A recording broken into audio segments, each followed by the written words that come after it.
Thank you, Mr. Chairman.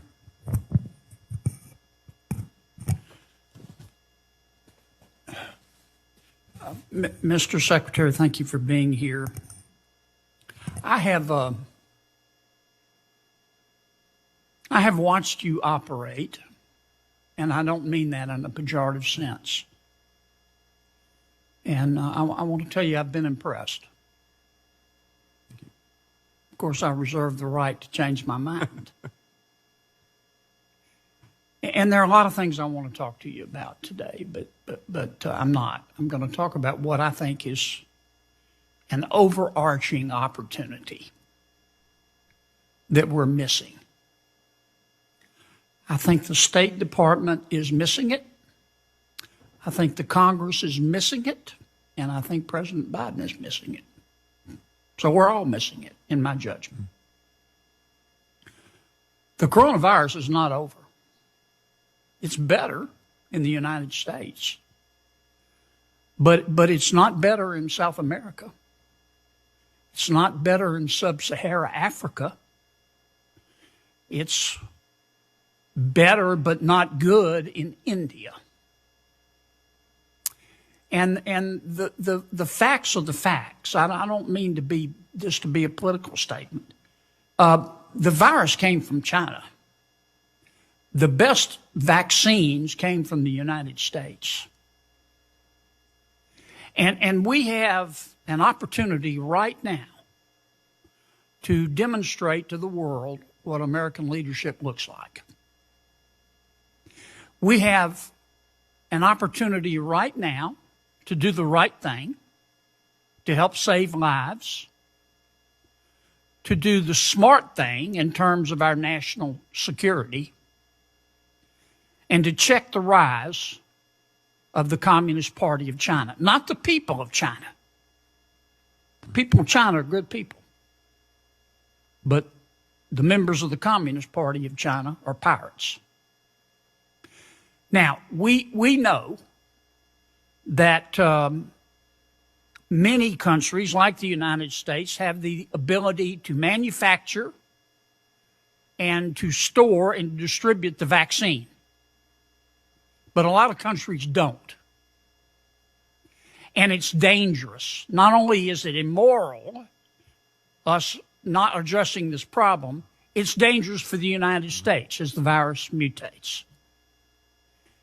And in my opinion, what I would encourage you to encourage the president to do is this week to announce that of all of our foreign policy issues, and they're all important, everything from Myanmar to, I get it.